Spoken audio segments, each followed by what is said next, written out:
Picture a world where doctors prescribed tobacco smoke enemas to drown intestinal parasites, or where people believed that sneezing could expel your soul from your body. History is a treasure chest of the utterly bizarre, a collection of beliefs so strange, so wildly off base by today's standards, that they make you wonder, how did anyone ever take these ideas seriously? Welcome to a journey through time where we'll uncover 25 of the most astonishing, head-scratching beliefs humanity once held dear. From ancient civilizations convinced that earthquakes were caused by giant underground animals to medieval Europeans who thought geese grew on trees, these ideas aren't just wrong, they're delightfully, spectacularly weird. What's fascinating isn't just how wrong our ancestors were, but how confident they were in these beliefs. Imagine living in an era where carrying a dried toad in your pocket was considered cutting-edge medicine, or where people genuinely feared that a solar eclipse meant dragons were eating the sun. These weren't fringe ideas, they were widely accepted as truth, woven into the fabric of daily life. And that's the real magic here. Every generation believes it has things figured out, only for future societies to look back and laugh. So what makes our modern beliefs any different? Could some of the things we take for granted today seem just as absurd to people a few centuries from now?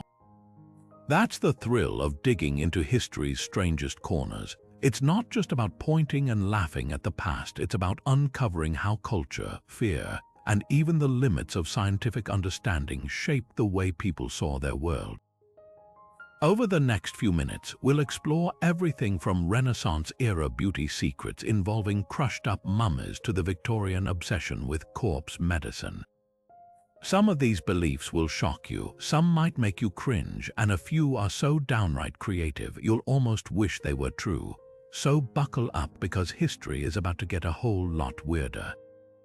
Long before humans understood plate tectonics or gravity, civilizations across the globe came up with a surprisingly similar explanation for why the ground beneath our feet doesn't just fall away. Picture this: an enormous cosmic turtle swimming endlessly through the void, carrying the entire weight of the world on its shell. This wasn't just some quirky bedtime story. From ancient Hindu texts to Chinese folklore and Native American traditions, countless cultures believed the earth literally rested on the back of a giant turtle. In Hindu mythology, the turtle was named Akupara, and it wasn't alone. Some stories described elephants standing on its shell, holding up the continents. Meanwhile, in certain Chinese legends, the turtle's legs were said to shift occasionally, causing earthquakes. And for some indigenous tribes in North America, the great turtle became a symbol of creation itself, with the earth forming on its back after a deluge of primordial water. These weren't just random myths, they were attempts to make sense of the natural world long before telescopes or seismographs existed. So why a turtle? Think about it, these creatures live both on land and in water. They're famously sturdy, and their shells even resemble the dome of the sky. For ancient people, it was a perfect metaphor for stability. Of course, the turtle theory had one glaring problem. What was holding up the turtle? Hindu cosmology answered this with an infinite stack of turtles, leading to the famous quip, "It's turtles all the way down." But by the time the scientific revolution rolled around, this idea started to crumble. Galileo's telescope revealed moons orbiting Jupiter, proving celestial bodies didn't need a cosmic pedestal. Newton's laws of motion explained gravity without requiring a gigantic reptile. And yet, in a way, the turtle myth never fully disappeared, it just evolved. Today, it lives on as a playful metaphor for the endless quest to uncover deeper truths, reminding us that even the strangest beliefs often contain a kernel of human curiosity. And speaking of curiosity, what happens when you take that cosmic turtle and replace it with a cheese wheel? That's where our next bizarre belief takes us. For centuries, the very air you breathed could be your downfall. At least, that's what people fervently believed. Long before scientists discovered bacteria and viruses, the miasma theory of disease dominated medical thought. Picture a world where illness wasn't spread by invisible germs, but by foul-smelling air wafting from swamps, rotting food, or even decomposing bodies. This idea wasn't just a passing superstition. It shaped everything from urban planning to fashion with dire consequences. Take the iconic plague doctor mask. That haunting, bird-like beak wasn't just for show. Those masks were stuffed with lavender, cloves, or even dried roses, acting as a primitive air filter to block the poisonous air doctors believed carried the Black Death. Cities burned barrels of tar in the streets, convinced the smoke would purify the atmosphere. Some even blamed outbreaks on night air, leading to the bizarre practice of sealing windows at dusk. The logic seemed sound at the time. If a place smelled rotten and people got sick there, surely the stench itself was the culprit. But miasma theory wasn't entirely off base. In an ironic twist, many of the preventive measures it inspired, like clearing garbage from streets or improving sewage systems, did reduce disease, not by purifying air but by accidentally removing breeding grounds for bacteria. Even the herbs in plague masks had mild antiseptic properties, offering some protection. The theory's downfall came when scientists like Louis Pasteur and Robert Koch proved germs were the real villains. Suddenly, the idea of bad air seemed as outdated as those beaked masks, yet miasma's legacy lingers. Ever heard the phrase, "fresh air is good for you"? That's a relic of this era, and while we now know better, the theory serves as a reminder. Sometimes being partly right can lead to progress even if the reasoning is wildly wrong. After all, it's easier to fear what you can smell than what you can't see. Speaking of invisible threats, our next belief takes us from foul air to talking statues. That's where things get even stranger. Imagine opening your pantry one morning to find a freshly baked loaf of bread, except you never made it. According to medieval science, this wasn't just possible, it was expected. For over 2,000 years, people genuinely believed life could spring from lifeless matter, an idea so ingrained they called it spontaneous generation. Mice supposedly emerged from piles of dirty laundry. Barnacle geese were thought to grow like fruit on trees, and perhaps most famously, maggots were said to materialize out of thin air whenever meat spoiled. This wasn't just folk wisdom, it was championed by heavyweights like Aristotle, who claimed insects formed from morning dew and crocodiles bubbled up from sun-baked river mud. Even the recipe for creating bees, recorded in ancient texts, called for leaving a dead bull in a sealed room until its decaying flesh literally hummed to life. The logic seemed airtight. If you saw maggots wriggling on meat that hadn't been near flies, where else could they have come from? Then came Francesco Riddi, a 17th century Italian scientist with a simple but revolutionary idea. What if we test this? He placed meat in jars, some sealed, some covered with gauze, some left open. The result, only the exposed meat sprouted maggots, and only after flies laid eggs on it. It was a watershed moment, but old beliefs die hard. When microscopes revealed tiny organisms swimming in seemingly clean water, supporters of spontaneous generation simply moved the goalposts, insisting life could still arise at a microscopic level. Enter Louis Pasteur a century later with his iconic swan-necked flasks. By bending glass to trap dust while allowing airflow, he proved even microbes didn't appear magically, they hitched rides on particles. With that, spontaneous generation finally crumbled, paving the way for modern germ theory. Yet this bizarre belief left an unexpected legacy. It shows how even brilliant minds can mistake correlation for causation, and how science at its best is simply the art of asking, but what if we're wrong?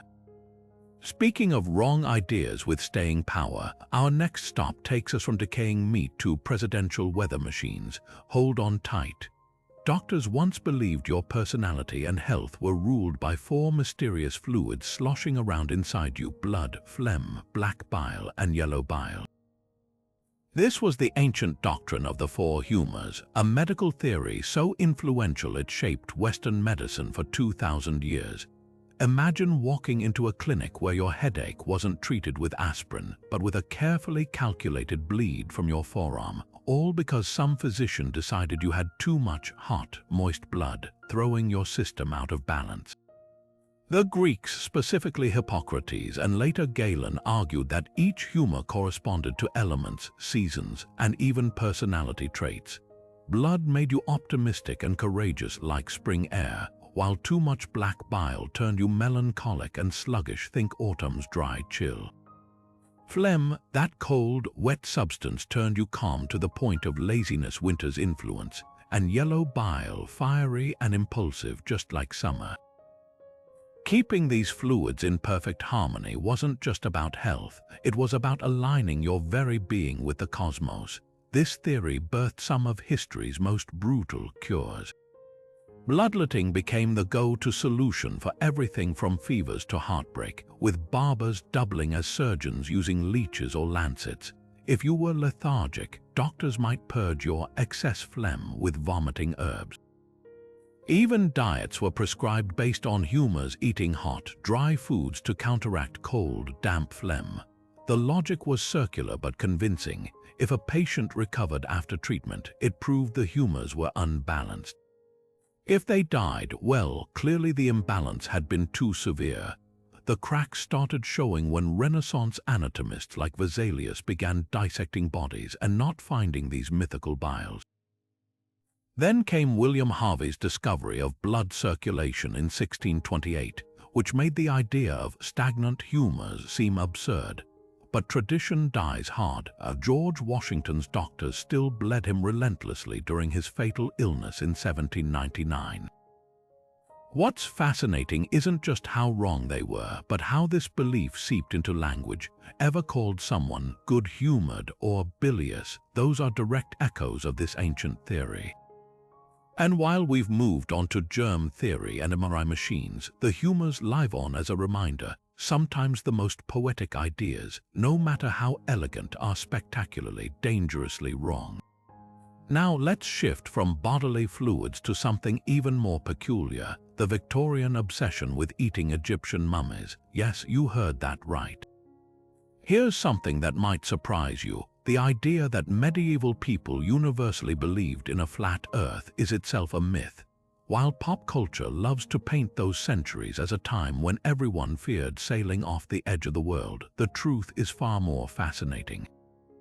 Ancient Greek mathematicians like Pythagoras and Eratosthenes calculated the Earth's curvature as early as the 6th century BCE, and by the Middle Ages, educated scholars across Europe, the Islamic world, and Asia widely accepted the planet was a sphere. So how did this flat Earth fallacy take hold? The real story begins with early civilizations like the Babylonians and some Norse cultures who did envision the Earth as a flat disk floating in water or held up by cosmic pillars. But by the time of Plato and Aristotle, the spherical Earth theory had taken root. Aristotle even observed that the shadow cast on the moon during eclipses was always round, a clue that only a spherical object could produce such a curve. Fast forward to the Middle Ages, and you'll find theologians like Thomas Aquinas and scientists like Hildegard of Bingen openly discussing the Earth's round shape. Even Dante's Divine Comedy, written in the 14th century, describes a globe like Earth. So why the mix-up? Blame 19th century writers like Washington Irving, who romanticized Columbus's voyages by claiming he battled superstitious flat earthers. In reality, Columbus's detractors weren't questioning the Earth's shape. They rightly argued he'd underestimated its size, which would have left him stranded at sea without the unexpected luck of bumping into the Americas. The medieval flat Earth myth became a convenient way to paint the past as backward, a stark contrast to the enlightened modern era. But here's the twist: the flat Earth idea did resurface, just not when you'd expect. In the 1800s, a fringe movement led by eccentric figures like Samuel Robotham revived the theory, using pseudoscience and biblical literalism to argue against global curvature. Today, their legacy lives on in a tiny but vocal minority of modern flat earthers. The irony, the very myth used to mock medieval ignorance is now embraced by a handful of contemporary believers, proving that even debunked ideas can find new life in the unlikeliest places. What's truly remarkable isn't that people once thought the Earth was flat. It's how confidently we assume we'd never believe something so absurd, ignoring the modern myths future generations might laugh at in turn. And speaking of misconceptions, let's tackle another whopper: the bizarre medieval belief that unicorns were not only real but essential to medicine. In the year 1457, a court in Savigny, France, sentenced a sow and her 6 piglets to death by hanging, their crime murdering a child. This wasn't some dark fairy tale, it was standard legal procedure in medieval Europe, where animals could be arrested, tried, and even executed just like human criminals. From pigs accused of infanticide to rats charged with crop destruction and locusts excommunicated for devouring fields, the courtroom was no stranger to defendants with paws, hooves, or antennae. The logic behind these trials wasn't as absurd as it sounds, at least not by medieval standards. The church taught that animals, like humans, had free will and could choose evil. If a pig killed a child, it wasn't an accident, it was a deliberate act of wickedness deserving divine punishment. Legal scholars argued that holding animals accountable reinforced moral order, showing that all creatures, great or small, answered to higher laws. Some trials even appointed defense attorneys for the accused. In 1620, a group of Spanish mice received legal representation when locals sued them for nibbling communion wafers. Their lawyer, a priest who argued they were simply following natural instincts, and won. The rituals were eerily formal. Animals wore human clothes in the dock. Witnesses testified under oath. Judges deliberated over evidence. In one infamous case, a rooster in Basel was burned at the stake for the unnatural crime of laying an egg, likely a rare calcium deposit mistaken for an egg. The trials weren't just about justice. They were public spectacles, blending theater and terror to remind communities of nature's submission to divine authority. But why go to such lengths? Beneath the surface, these trials reveal a world grappling with chaos. Plagues, famines, and invasions made life feel precarious. Blaming animals and symbolically punishing them offered a sense of control. If a cow could be tried for witchcraft, then maybe disasters weren't random, maybe they could be stopped. By the 18th century, science and secular law had rendered animal trials obsolete. Yet their legacy lingers in unexpected ways. Ever heard of a car being arrested after a fatal accident? That's the same symbolic logic at work. And let's not forget the modern lawsuits filed on behalf of rivers or forests, a proof that the line between nature and justice still blurs in fascinating ways. Next up, a belief so strange it turned ordinary household objects into ticking time bombs, the dreaded weapon salve. For nearly 2,000 years, the night sky spun on an invisible axis, or at least that's how it appeared to anyone gazing upward. The idea that Earth stood motionless at the center of the universe, with the sun, planets, and stars revolving around it, wasn't just a theory, it was the bedrock of astronomy, philosophy, and even theology. This geocentric model, championed by the ancient Greek philosopher Ptolemy in the 2nd century, wove itself so tightly into human understanding that questioning it wasn't just controversial, it was heresy. Ptolemy's system was elegant in its complexity. To explain why planets occasionally appeared to loop backward in the sky, a phenomenon called retrograde motion, he devised a series of intricate circles upon circles epicycles that planets rode like celestial carousels. It worked well enough to predict planetary positions with surprising accuracy, and that's why it stuck. The Church embraced it too, since a stationary Earth aligned perfectly with biblical passages describing the sun rising and setting. After all, if Joshua commanded the sun, not the Earth, to stand still during battle, how could it be otherwise? But cracks began to show. Islamic astronomers like Alhazen and al-Biruni noted inconsistencies in Ptolemy's math as early as the 11th century. Then came Nicolaus Copernicus in the 1500s, a Polish cleric who dared to suggest the unthinkable. What if the sun was the center? His heliocentric model wasn't just revolutionary, it was terrifying. It stripped Earth of its privileged cosmic position, reducing it to just another spinning rock. The backlash was swift. When Galileo later used a telescope to spot moons orbiting Jupiter in 1610, proving not everything revolved around Earth, he was hauled before the Inquisition and forced to recant under threat of torture. What's fascinating isn't just how wrong the geocentric model was, but how fiercely people clung to it. Even as evidence mounted, scholars dismissed anomalies as imperfections in God's design rather than flaws in the theory. It took Johannes Kepler's laws of planetary motion and Isaac Newton's gravity to finally dismantle Ptolemy's cosmos. Yet in a way, the geocentric model's endurance is a testament to human ingenuity. Even when we're wrong, we'll bend logic into pretzels to make the universe fit our assumptions. And that's the real lesson here. Sometimes the most deeply held truths aren't truths at all. They're just stories we've told ourselves so long we forget they're stories. Speaking of stories, our next belief turns from the heavens to something far closer to home and far more grotesque. Imagine walking into a doctor's office and instead of asking about your symptoms, they reach for a tape measure not to check your height but to scrutinize the bumps on your skull. Welcome to the bizarre world of phrenology, the 19th century science that claimed your personality, intelligence, and even criminal tendencies could be mapped like a mountain range across your forehead. This wasn't just some fringe curiosity, it was a cultural phenomenon endorsed by physicians, used in courts, and even shaping immigration policies. At its core, phrenology insisted the brain was divided into distinct organs, each governing a trait like compassion or aggression, and that these areas grew or shrank based on usage, leaving visible lumps and depressions on the skull as evidence. The man behind this theory, German physician Franz Joseph Gall, wasn't entirely off base. He correctly guessed that different brain regions had specialized functions, a radical idea at the time.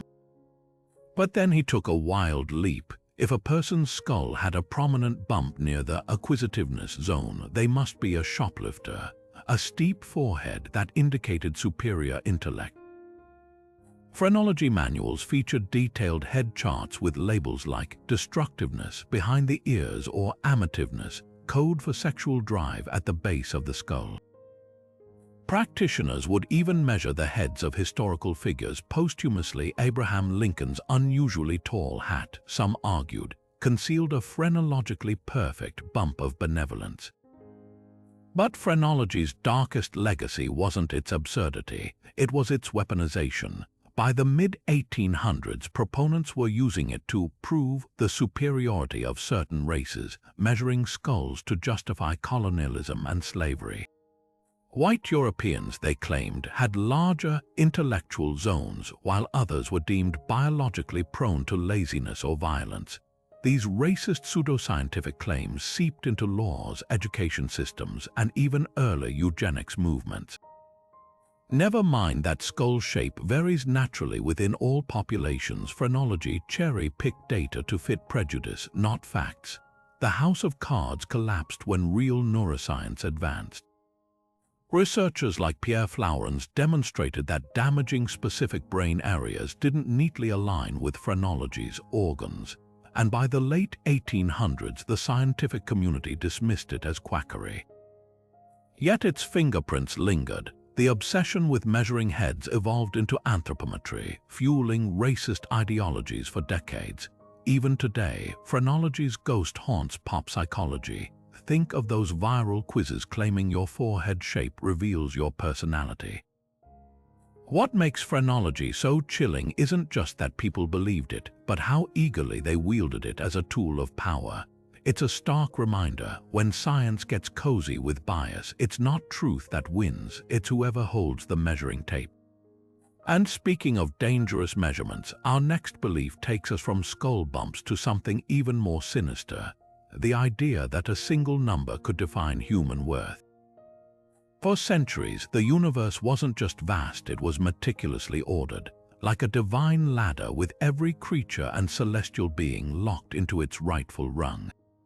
This was the great chain of being, a concept so pervasive in medieval Europe that it dictated everything from politics to biology. Picture an unbreakable hierarchy stretching from the dirt beneath your feet to the heavens above. God at the top, followed by angels, kings, nobles, peasants, animals, plants, and finally rocks.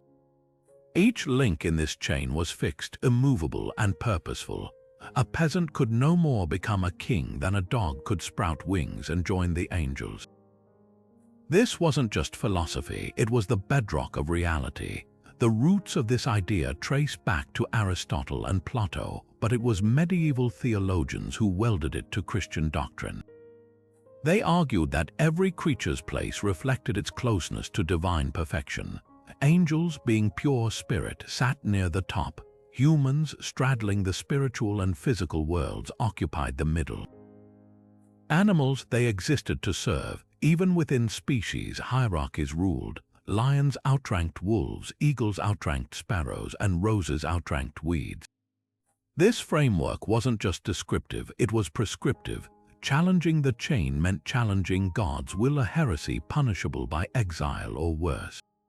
The consequences were staggering. Kings justified their rule by claiming they were God's deputies on earth, their authority as natural as the sun's rise. Scientists classified animals not by biology but by their supposed moral worth. Whales were lesser than dolphins because they lumbered like peasants, while dolphins leaped gracefully like nobles. Even disasters were explained through the chain. Comets weren't celestial rocks but divine warnings that someone, usually a rebellious commoner, had disturbed the cosmic order. But the chain's grip began to loosen when explorers brought back tales of creatures that defied categorization. Where did platypuses fit with their duck bills and egg-laying mammal bodies, or fossils of extinct beasts that didn't neatly slot into any rung? Darwin's theory of evolution didn't just dismantle the chain, it shattered it, revealing a world of fluid relationships rather than rigid tiers. Yet traces linger. Ever heard someone call a disorderly crowd a pecking order? That's the ghost of the great chain, whispering that some things and some people are meant to be on top. What's haunting isn't how thoroughly this belief shaped society, but how effortlessly it disguised inequality as destiny. After all, if the universe itself insists you belong in your place, why fight it?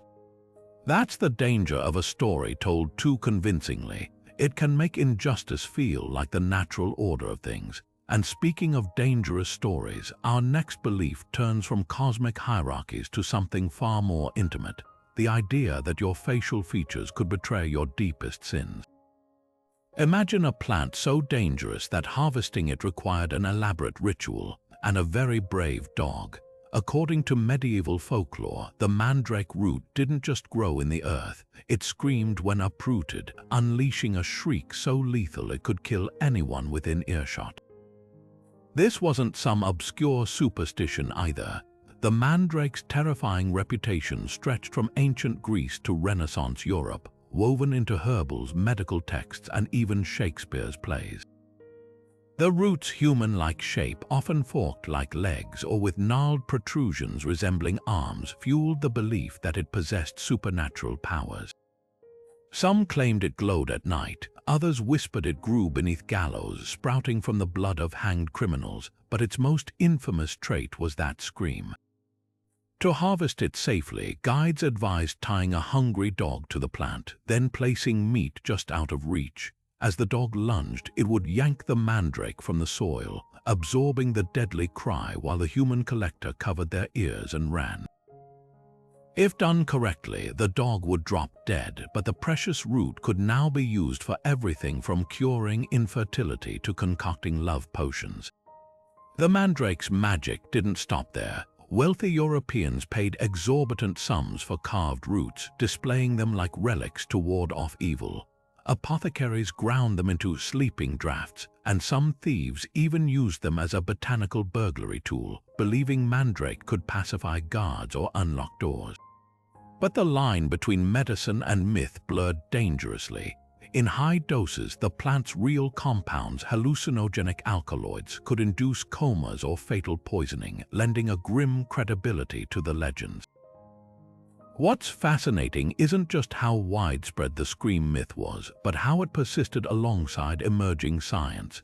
By the 16th century, botanists like Leonhard Fuchs debunked the scream as fiction, yet the rituals endured.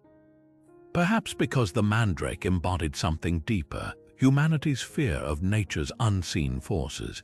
In a world where plants could kill or cure with equal mystery, why wouldn't a root scream? And that's the twist. Sometimes the most outlandish beliefs reveal our ancestors' desperate attempts to explain the inexplicable. After all, if a plant could mimic a human form, who's to say it couldn't mimic a human cry? Next up, a belief so eerie it turned ordinary mirrors into portals for the dead. For thousands of years, people didn't just have toothaches, they were convinced tiny worms were literally eating their teeth alive. This wasn't some obscure folk tale, it was a medical doctrine across ancient Babylon, Greece, and even China, where healers believed tooth decay was caused by a literal worm burrowing through your molars like a termite through wood.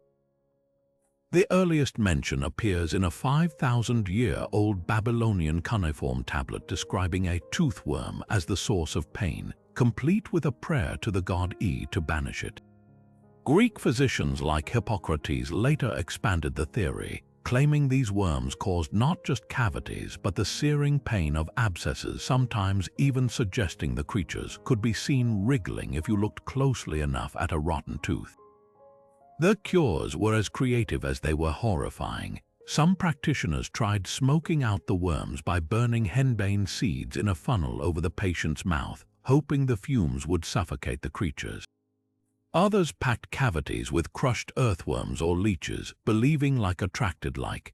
Chinese medical texts from the 7th century recommended holding a mix of arsenic and beeswax near the gum line to lure the worm to its death, a dangerous gamble that sometimes killed the patient instead.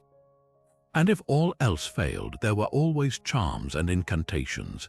A famous medieval European remedy involved reciting, "May the worm perish and the toothache vanish." 3 times under a full moon. What's fascinating isn't just how universal this belief was, but how visceral it felt. Before microscopes revealed bacteria, the idea of a physical worm made sense. Decayed teeth often had dark tunnels resembling wormholes, and the throbbing pain could easily mimic something squirming inside. Even when 18th century scientists like Pierre Fauchard, the father of modern dentistry, debunked the myth by dissecting teeth and finding no worms, the imagery stuck.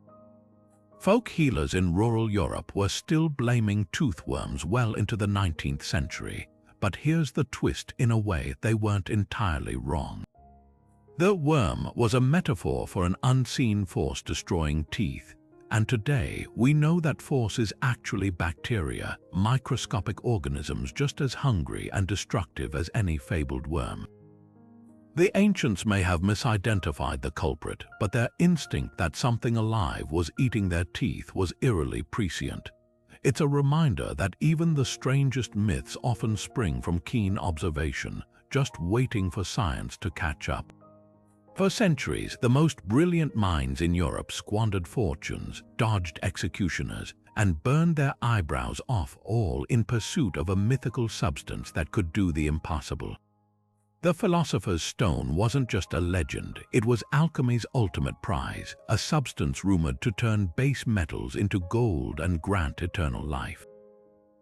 Picture the desperation of kings who bankrupted their treasuries funding basement laboratories, or the scholars who spent decades hunched over bubbling flasks, convinced they were one cryptic manuscript away from unlocking the secrets of the universe. The roots of this obsession trace back to ancient Egypt and China, where early alchemists believed metals grew in the earth like plants, maturing from lead into silver and finally into gold. By the Middle Ages, this idea had evolved into an elaborate science-spiritual hybrid. Figures like Paracelsus, a Swiss maverick who tossed medical textbooks into bonfires, claimed the philosopher's stone wasn't just a physical object but a divine key to purification. To alchemists, transforming lead into gold wasn't just about wealth. It symbolized humanity's ability to perfect the imperfect, to evolve the soul itself. Their cryptic texts brimmed with celestial metaphors. The sun represented gold, the moon silver, and the process required marrying the Red King with the White Queen in a mystical union. But the stone's allure wasn't just symbolic. In an age where mercury was considered medicine and arsenic a complexion enhancer, the idea of an immortality elixir seemed plausible. Recipes abounded, from distilling human blood to fermenting powdered emeralds. Some alchemists swore the stone smelled like heated sea salt, others that it glowed faintly in the dark. The hunt became a dangerous game. Holy Roman Emperor Rudolph II imprisoned alchemists who failed to deliver, while others, like the Englishman Edward Kelly, allegedly died in dungeon cells after their patron's patience ran out. So why did this millennia-long quest fade? Blame the scientific revolution. When Robert Boyle and Antoine Lavoisier began quantifying chemical reactions in the 17th century, alchemy's vague poetry collided with hard math.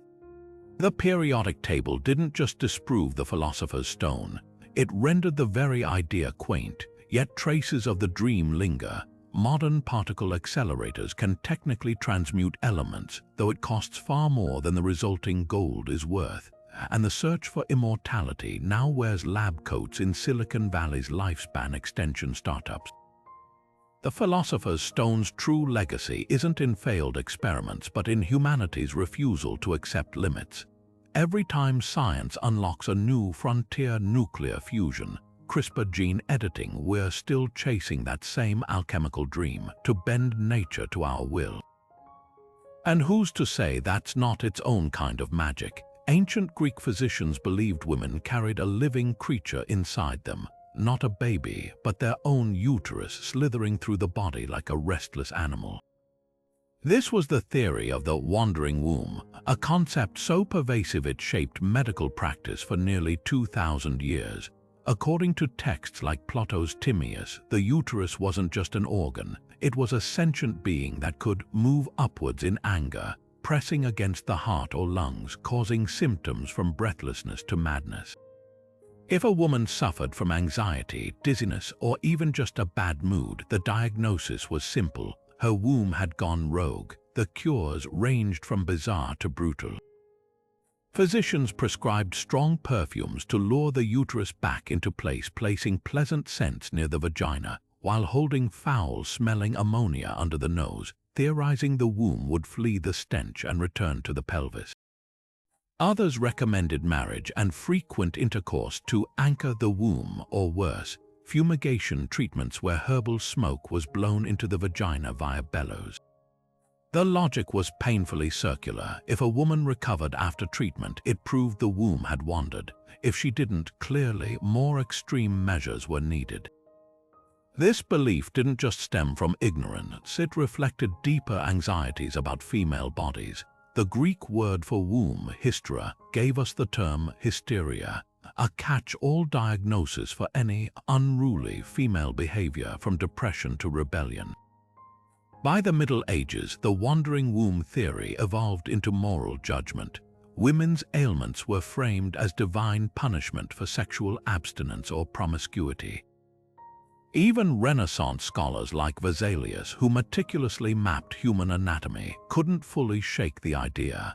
Though he disproved the womb's mobility, his peers still blamed hysterical suffocation for everything from fainting spells to artistic creativity in women.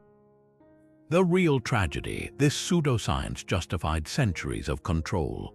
Victorian doctors wielded hysteria diagnoses to institutionalize women for nervousness or prescribe pelvic massages to induce hysterical paroxysms, a clinical euphemism for orgasm.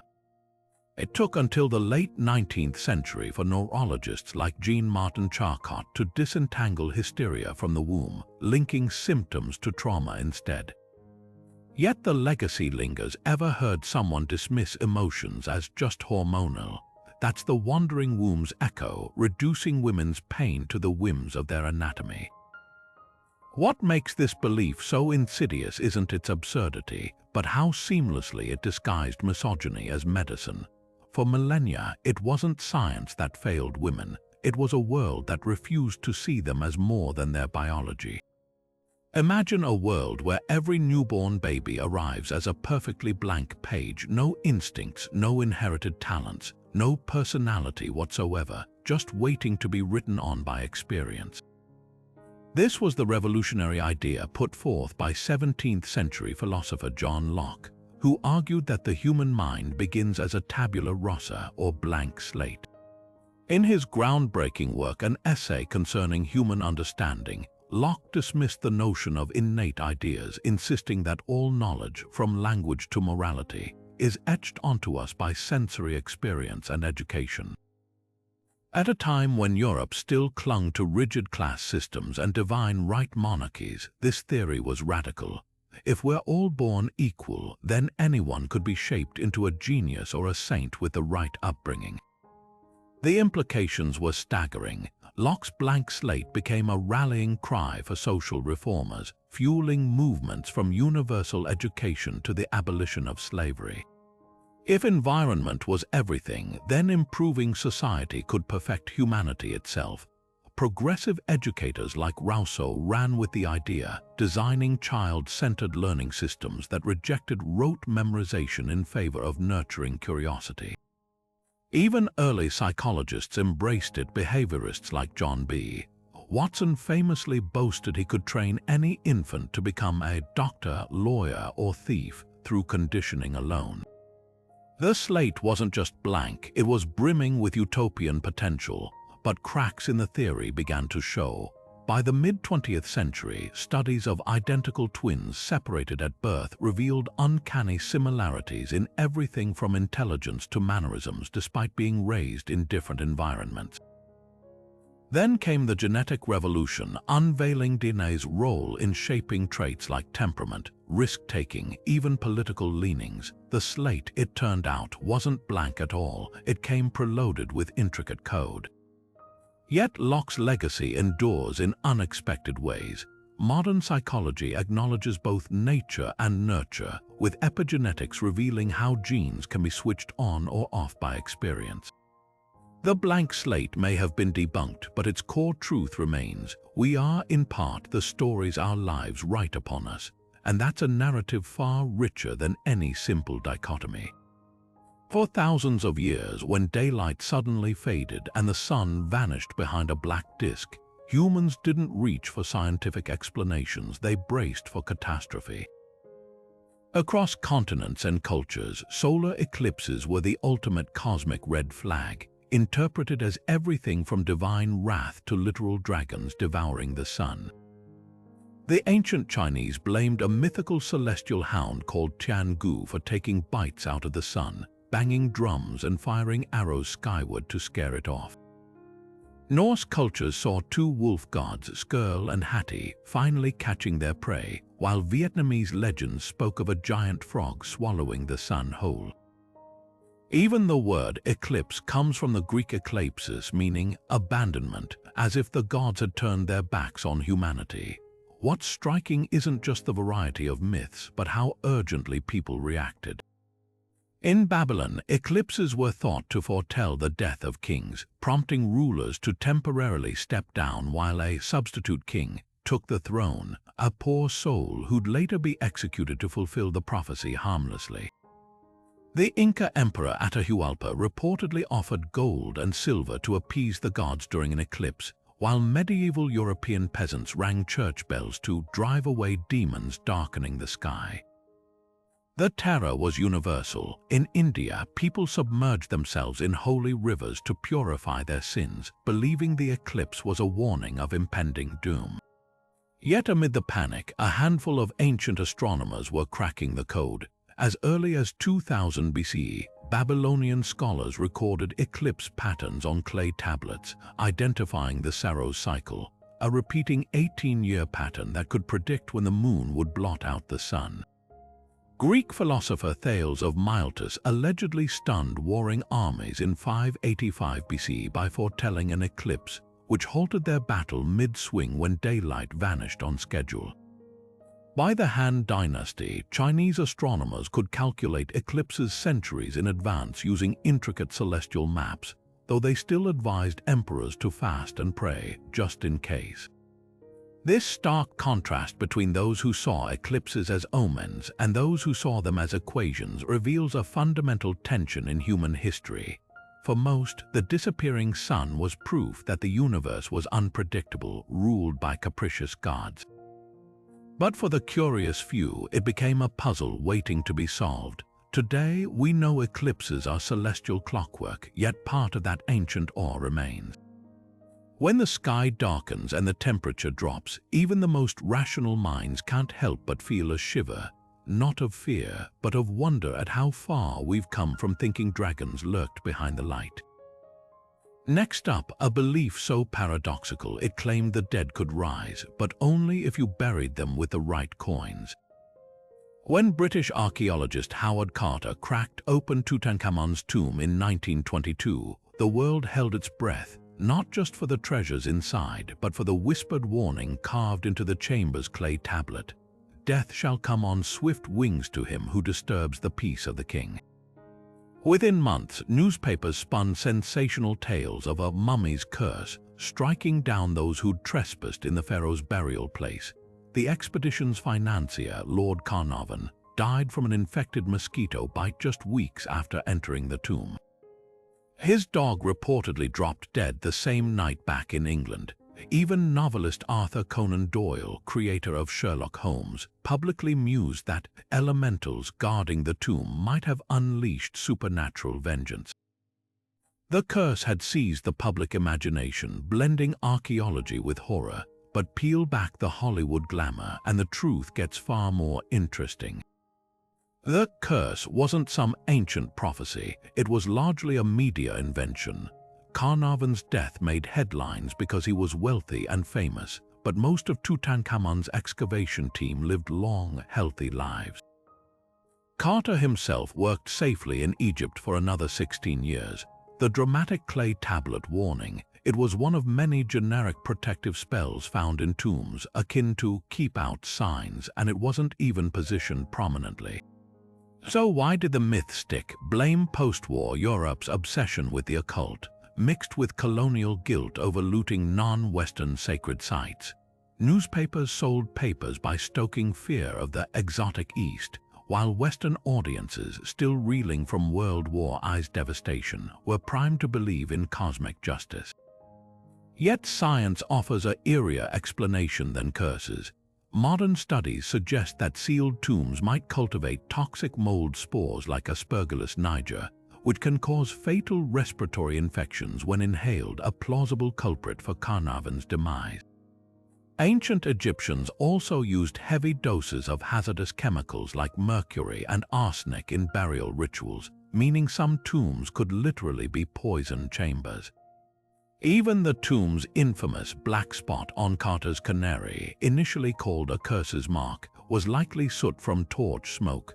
The mummy's curse endures not because it's real, but because it taps into something deeper, our fear of trespassing on the sacred. Every culture has taboos around disturbing the dead, from Polynesian burial grounds to unmarked pioneer graves. Tutankhamun's curse became the perfect metaphor for that universal unease. The sense that some doors once opened shouldn't have been. And in a way, the curse worked exactly as intended, not by killing intruders, but by ensuring we'd never forget the price of disrespecting history. For centuries, kings and queens didn't just rule, they claimed a direct hotline to heaven. The doctrine of the divine right of kings wasn't just political propaganda. It was the ultimate trump card, insisting monarchs were handpicked by God himself to govern, making their authority as unchallengeable as the laws of nature. This belief transformed thrones into altars and rebellions into blasphemy. Picture Louis XIV of France, the Sun King, who famously declared, "L'état, c'est moi, I am the state." He wasn't just boasting, he was embodying the idea that his will was divine will, his edicts as binding as scripture. To oppose him wasn't just treason, it was sacrilege. The roots of this idea ran deep. Medieval theologians like St. Augustine argued that earthly rulers derived power from God, even if they were tyrants, a convenient philosophy for those in charge. By the 1600s, thinkers like James I of England, who also ruled Scotland as James VI, wrote treatises insisting kings were little gods on earth, accountable to no one but the Almighty. His logic was chillingly simple. If God allowed a king to reign, then resisting that king meant resisting God's plan. This wasn't just theory, it had teeth. When parliamentarians challenged Charles I's taxes in the 1640s, he dissolved them for 11 years, claiming divine mandate. His eventual execution by those same rebels in 1649 wasn't just a political act, it was an earthquake cracking the very foundation of divine authority. But the real death knell came with the Enlightenment. Philosophers like John Locke mocked the idea that God played favorites with birthright, arguing instead that rulers derived power from the consent of the governed. Voltaire quipped that if kings were truly divine, they'd have the power to heal the sick with a touch, a sly jab at the absurdity of their claims. Then came 1789. The French Revolution's guillotines didn't just sever Louis XVI's head, they severed the divine right's grip on Europe. The revolutionaries replaced altars to kings with altars to reason, enshrining the radical idea that power belonged to the people, not to a bloodline anointed by myth. Yet echoes linger. Modern dictators still cloak themselves in quasi-religious rhetoric, and even constitutional monarchs like Britain's retain coronation rites steeped in divine symbolism. The divine right's true legacy isn't in its truth, but in its audacity, proof that the most potent lies aren't those we tell others, but those we convince ourselves are sacred. And when those lies finally shatter, the world trembles. By the late 19th century, scientists faced a cosmic puzzle. How could light travel across the vast emptiness of space without any medium to carry it? Water waves needed water, sound waves needed air. Surely light, they reasoned, must also need something, an invisible, frictionless substance filling the universe like an ocean without shores. This was the luminiferous ether, a theoretical fabric so fine it permeated everything yet remained utterly undetectable. The ether wasn't just a wild guess, it was the cornerstone of classical physics, endorsed by giants like James Clerk Maxwell, whose equations described light as electromagnetic waves rippling through this mysterious medium. If the ether existed, it would mean every beam of sunlight, every flicker of a candle, was actually the ether vibrating around us. The hunt for proof became science's most thrilling race. In 1887, Albert Michelson and Edward Morley designed an experiment so precise it could measure the ether's wind as Earth plowed through space. Their device split a beam of light, sending halves in perpendicular directions before recombining them. If the ether existed, the beams should have returned slightly out of sync, nudged by Earth's movement through the cosmic medium. The result, nothing, not a whisper of interference. The experiment was replicated, refined, and repeated always with the same eerie silence. The ether refused to reveal itself. Enter a young patent clerk named Albert Einstein. In 1905, his theory of special relativity didn't just tweak the rules, it rewrote them. Einstein proposed that light didn't need a medium at all because the speed of light was constant, a universal speed limit unaffected by motion. Space and time weren't rigid backdrops but flexible dimensions that bent to keep light's speed unwavering. The ether wasn't just unnecessary, it was impossible under this new framework. Imagine the shock, an idea so entrenched that physicists built careers on it, vanishing like smoke. Yet the ether's ghost lingers. Modern quantum physics hints at a quantum vacuum brimming with virtual particles, not an ether, but a seething void far stranger. And in a way, Einstein didn't entirely kill the ether, he transformed it. When we speak of spacetime's curvature or dark energy's push, we're grappling with the same core question that haunted Michelson and Morley: what fills the void? The answer keeps evolving, but the awe remains. After all, every failed theory is a stepping stone, not just to new answers, but to better questions. Picture a Victorian gentleman reading his morning paper, only to gasp at the latest headline: "Local woman reduced to ashes, no fire source found." This was the golden age of spontaneous human combustion, a myth so gripping it convinced countless people that humans could, without warning, erupt into flames like overstuffed candles. The idea wasn't just salacious gossip, it seeped into medical journals, court records, and even classic literature, with Charles Dickens famously using it to kill off a drunken character in Bleak House. But behind the lurid tales lay a perfect storm of misunderstanding, sensationalism, and a peculiar quirk of human biology. The classic proof of spontaneous combustion followed an eerie pattern. Victims, often elderly, overweight, or heavy drinkers, were found as little more than a pile of ashes, their limbs eerily intact while their torsos vaporized. The surrounding furniture oddly untouched. To Victorian minds, this defied logic. If a fire had started externally, why weren't the curtains or carpets scorched? The answer, it turns out, lies in a macabre phenomenon called the wick effect. Modern forensics explains it like this: if a smoldering ember, say, from a dropped pipe or candle, ignites a person's clothing, their body fat can act like candle wax, melting and soaking into the fabric to sustain a slow, intense burn. The flames remain localized, fed by the victim's own tissue, while the lack of spreading fire leaves the room relatively unharmed. It's not spontaneous, it's grisly chemistry mistaken for the supernatural. Yet the myth persisted because it fed deeper anxieties. Victorian England was obsessed with morality tales, and spontaneous combustion became a cautionary warning against vice, especially alcoholism.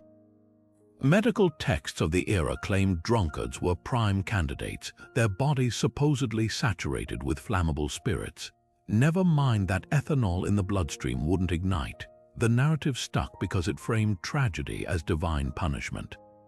Even reputable scientists were duped. When Italian researcher Giovanni Aldini, famous for his public corpse electrifying experiments, witnessed a farmer's body burn unusually in the early 1800s, he declared it proof of spontaneous combustion, ignoring the far likelier culprit, a hidden heat source. The final nail in the coffin came with 20th century fire science. Investigators realized that many unsolved cases had mundane explanations.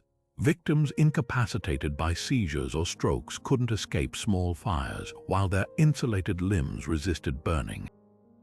The infamous case of Mary Riessa, whose 1951 death in Florida was initially labeled spontaneous combustion, was later attributed to her smoking in a stuffed armchair, a perfect setup for the wick effect. Today, the myth lingers only in tabloids and horror movies, a relic of an era when the line between science and superstition was as thin as a candle's wick. But here's the twist: while humans don't combust spontaneously, the same can't be said for haystacks or compost piles. Microbial activity in damp organic material can generate enough heat to ignite, a real-world phenomenon called spontaneous heating.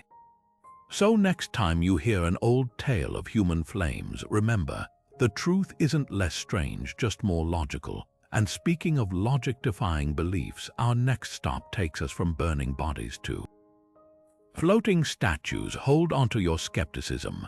Long before Jules Verne penned Journey to the Center of the Earth, some of history's brightest minds were convinced our planet wasn't solid at all, but hollow, with entire civilizations thriving beneath our feet.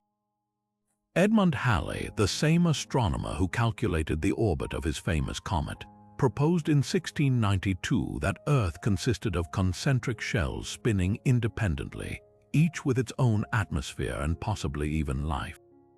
His reasoning, variations in Earth's magnetic field, which he thought could only be explained by multiple rotating layers. Halley wasn't alone. In the 1800s, eccentric American Army officer John Cleves Sims Jr. took the idea further, lobbying Congress to fund an expedition to the North Pole, where he believed a massive opening led to the inner world. He even designed proposed symbols for the hollow Earth's flag. But the theories took a darker turn in the 20th century. Nazi occultists, influenced by mythological tales of Agartha, a subterranean kingdom of super beings, sent expeditions to Tibet and the Arctic in search of entrances to this hidden realm. Heinrich Himmler reportedly believed the Aryan race originated inside Earth, emerging through polar openings. These weren't just fringe fantasies, they shaped real policies, with Nazi scientists exploring Antarctica's ice shelves for rumored warm air vents that might reveal the hollow Earth. Meanwhile, pulp novels and sensational newspapers fed the public's imagination, describing lush jungles and advanced civilizations lit by a miniature sun at the planet's core. So how did science finally puncture these theories? The answer lies in earthquakes. By studying seismic waves, scientists realized these vibrations behave predictably when passing through a solid planet, bending and reflecting in ways impossible in a hollow shell. In 1906, seismologist Richard Oldham identified Earth's core by tracking how waves slowed dramatically when hitting its molten outer layer. Later research confirmed a solid inner core, definitively debunking the hollow Earth myth. Yet the idea stubbornly persists in conspiracy circles, a reminder that even the most outlandish beliefs can linger when they tap into our longing for hidden worlds. After all, if Earth could harbor secrets beneath our feet, what other wonders might be waiting just beyond the edge of our understanding? In the grand halls of medieval Europe, kings and popes kept a treasure more precious than gold, a spiraled ivory tusk believed to be the horn of a unicorn. These magical objects, often displayed in churches and royal courts, weren't just decorative. They were considered the ultimate antidote, capable of neutralizing poisons with a single touch. The irony, these so-called unicorn horns were actually narwhal tusks, harvested from Arctic waters by Scandinavian traders and sold for astronomical sums to nobles desperate for protection against assassination.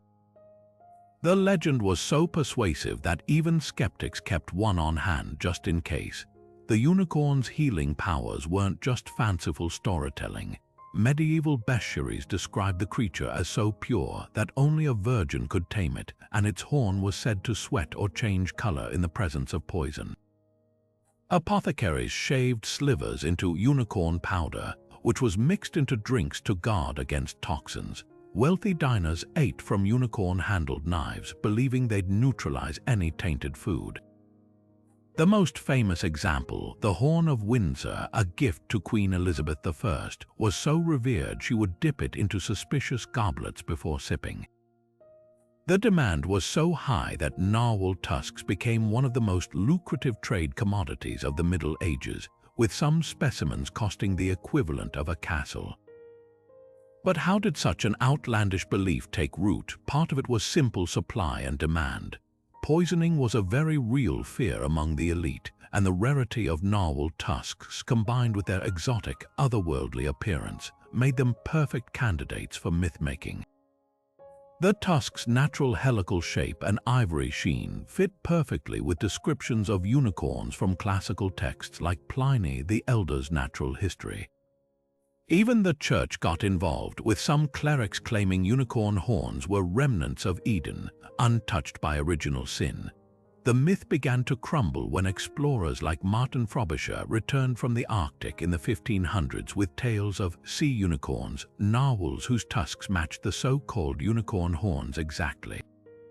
Skeptics like Ambroise Paré, a pioneering French surgeon, conducted experiments proving the horns had no effect on poisoned wine.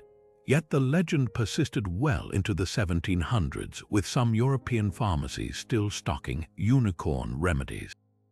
What's fascinating isn't just that people believed in unicorn horns, but how deeply the myth intertwined commerce, science, and superstition. In a world without modern medicine, the line between hope and fraud was razor thin. And while we now know better, the unicorn's legacy lingers, not in pharmacies, but in the stories we still tell about purity, magic, and the desperate lengths we'll go to feel safe. In the fevered imagination of witch hunters, no accused woman or man was truly innocent until proven otherwise. All it took was a suspicious mole, a birthmark, or even a scar to condemn someone as a servant of the devil. This was the dreaded witch's mark, a supposed sign of a pact with Satan, said to be immune to pain and incapable of bleeding. From Salem to Scotland, these invisible brands became the ultimate proof of guilt in a world where fear outweighed reason and superstition masqueraded as justice. The hunt for these marks wasn't just brutal, it was theater. In England, professional witch prickers traveled between villages, wielding long needles to stab suspected witches, searching for spots that wouldn't bleed or sting. Some prickers used retractable blades to fake their findings, while others simply declared any blemish, from freckles to old scars, as diabolical. In Scotland, the ordeal escalated further.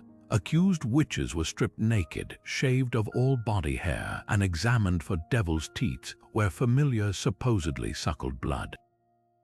One notorious pricker, John Kincaid, sent over 40 people to the gallows before being exposed as a fraud when a suspected mark bled after all. What's chilling isn't just the cruelty, but how easily the human body became a canvas for paranoia. Birthmarks, common skin tags, even third nipples, a harmless genetic quirk, were twisted into evidence of evil. The logic was circular. If you denied being a witch, it proved your deceit. If you cried out during the pricking, it was a trick to hide your demonic nature. And if you stayed silent, that unnatural stoicism was the final confirmation. The hysteria had deadly consequences. In 1629, an elderly German woman named Katharina Hennot was executed after examiners found a painless spot behind her ear, likely a benign cyst. In Sweden's Mora witch trials, children were coerced into pointing out marks on their own mothers. Even King James I, author of the infamous Demonology, personally supervised witch trials, convinced these marks were Satan's signature. Yet the darkest twist came when science began debunking the myth. By the late 17th century, physicians noted that calluses, scars, or even dense nerve endings could explain insensitive patches. But the damage was done. Tens of thousands had already perished, their bodies scrutinized for marks that never existed outside the minds of their accusers. The witch's mark endures as a warning not about witchcraft, but about how easily fear can rewrite reality. When we're desperate for villains, even the most ordinary details become proof of guilt.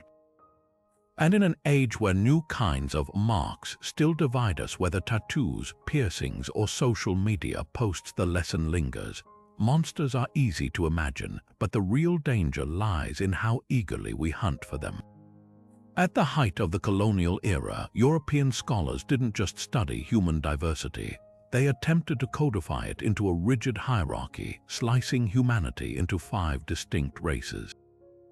This wasn't just casual observation, it was a full-blown scientific dogma, with textbooks and museums categorizing people as Caucasian, Mongoloid, Malayan, Ethiopian, and American, ranked in that precise order of supposed superiority. The architects of this system, like German anatomist Johann Friedrich Blumenbach, didn't base their classifications on genetics or biology, but on superficial traits, skull shapes, skin tones, and cultural stereotypes. Blumenbach himself coined the term Caucasian after finding a Georgian skull he deemed perfect, setting an arbitrary standard that would echo through centuries of discrimination.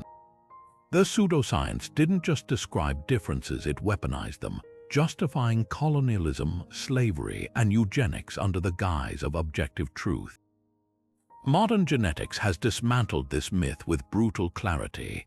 DNA reveals that the concept of distinct biological races is a fiction. Humans share 99.9% of our genetic code, with more variation within so-called racial groups than between them. Traits like skin color, which early racial scientists treated as defining features, are controlled by a tiny fraction of genes, less than 1%, and evolved as adaptations to sunlight, not markers of deeper divergence. Even the categories themselves crumble under scrutiny. Where does Caucasian end and Mongoloid begin? Why are indigenous Australians grouped with Africans when their ancestry diverged tens of thousands of years ago? The five-race model is like trying to divide oceans with a ruler, arbitrary, meaningless, and doomed to fail. But the damage lingers. Racial classifications weren't just bad science, they were blueprints for oppression. Nazi Germany used them to justify genocide. The US employed them to enforce segregation. Even today, medical studies sometimes lazily group patients by race, ignoring far more relevant genetic or socioeconomic factors. The irony: some of the strongest evidence against racial essentialism comes from those same oppressed communities. When geneticists mapped the DNA of the Kalahari San people, they found alleles present in nearly all Eurasians, proof that humanity's family tree is a tangled web, not separate branches. The takeaway isn't that differences don't exist, but that they're fluid, overlapping, and profoundly cultural. Race isn't biology. It's a story we've told ourselves about biology, one that says more about power than about people. And like all dangerous stories, it's hardest to unread once it's been written into history. Which makes you wonder, what myths are we crafting today that future generations will shake their heads at? For centuries, a full moon didn't just light up the night sky, it supposedly lit up the asylum wards too.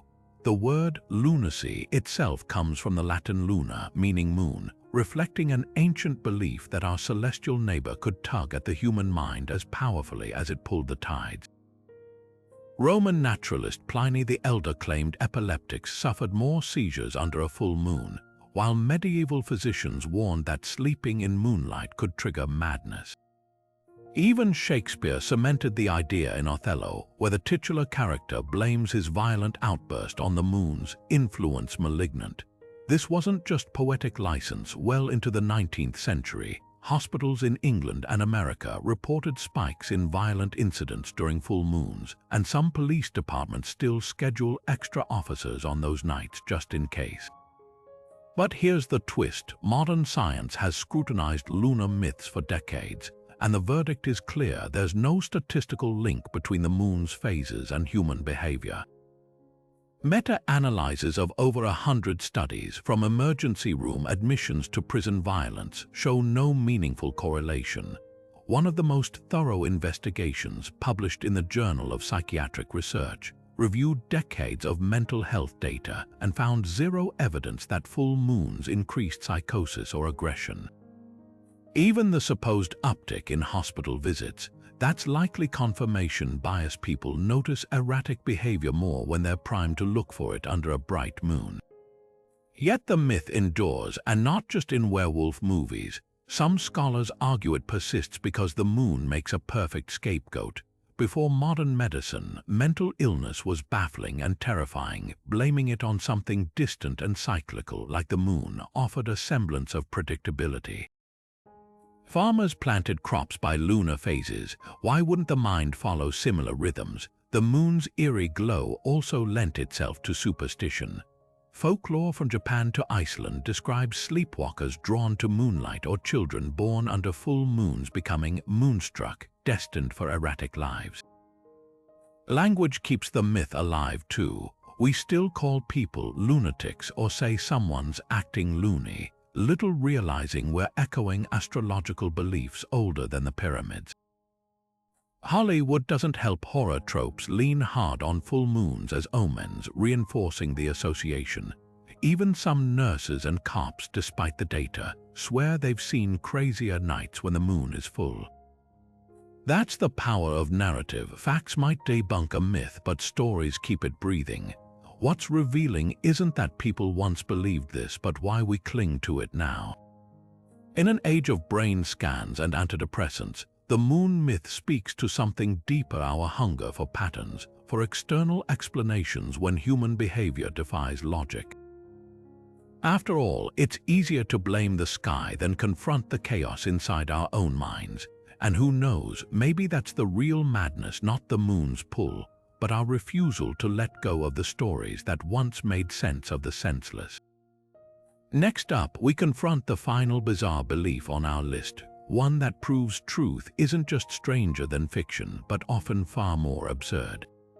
In the late 1800s, as scientists grappled with a peculiar puzzle why lemur fossils appeared in both India and Madagascar, but nowhere in between, a British zoologist named Philip Sclater proposed a radical solution. Perhaps these animals had once roamed a now-vanished land bridge, a sunken continent he dubbed Lemuria. What began as a speculative footnote in biogeography soon spiraled into one of history's most enduring pseudoscientific legends, a lost world that captivated occultists, inspired Nazi expeditions, and even influenced early debates about continental drift. The Lemuria myth took on a life of its own when Helena Blavatsky, founder of the Theosophical Society, wove it into her esoteric cosmology. In her 1888 opus The Secret Doctrine, she reimagined Lemuria as the homeland of a mythical third-root race, giant, egg-laying hermaphrodites with psychic powers who supposedly evolved into modern humans. Blavatsky's Lemuria wasn't just a landmass, it was a spiritual Atlantis, a paradise where divine beings walked alongside early man. Her claims, though dismissed by scholars, electrified the public, spawning endless variations.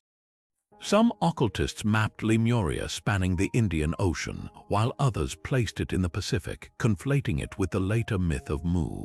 By the early 1900s, Lemuria had become a catch-all for any lost civilization, its boundaries stretching as far as imagination would allow. But science, ever the mythbuster, had other plans. The same geological discoveries that initially fueled Lemuria's plausibility, like similarities between rock formations in Africa and South America, ultimately unraveled it.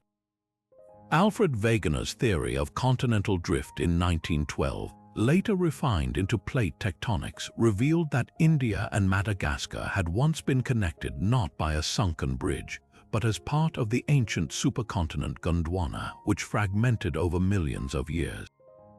Lemurs didn't need a lost continent to explain their dispersal. They'd simply ridden the drifting landmasses like passengers on slow-moving rafts. By the 1960s, sonar mapping of the Indian Ocean floor confirmed no trace of a submerged continent, just the expected ridges and abyssal plains of tectonic action. Yet Lemuria's ghost lingers in fringe archaeology and New Age lore. Tamil nationalists in India still celebrate it as Kumari Kandam, a lost Tamil homeland, while alternative historians pore over flooded ruins off India's coast, insisting they're Lemuria's remnants. The irony, these ruins, like the Gulf of Combat's alleged structures, are natural formations or disputed artifacts, yet another testament to how desperately we cling to romanticized pasts. What makes Lemuria so fascinating isn't its reality, but its resilience. It's a Rorschach test for human longing, reflecting our hunger for epic origins and hidden histories. In the end, Lemuria's greatest lesson might be this: sometimes the most captivating myths aren't those that are true, but those we wish were. And with that, we've reached the end of our journey through history's most bizarre beliefs, proof that the human imagination, for better or worse, has always been our most limitless continent. History has a way of humbling us. Every belief we've explored, from wandering wombs to cosmic turtles, from poison-detecting unicorn horns to dragon-filled eclipses, was once accepted as undeniable truth. These weren't the fanciful ideas of a few fringe thinkers. They were the bedrock of entire civilizations, shaping laws, medicine, and even wars. And that's the most fascinating part: our ancestors weren't ignorant. They were doing their best with the tools they had, piecing together explanations for a world that often felt chaotic and untamed. What unites these beliefs isn't their absurdity by today's standards, but the very human desire to make sense of the unknown. Think about it, how many of our modern truths might future generations laugh at? We pride ourselves on living in an age of science, but history teaches us that every era is convinced it has everything figured out. Medieval scholars scoffed at the idea of a spherical Earth. Victorian doctors swore by mercury-laden tonics, and just a century ago, lobotomies were hailed as miracle cures. The line between cutting-edge science and future absurdity is thinner than we'd like to admit.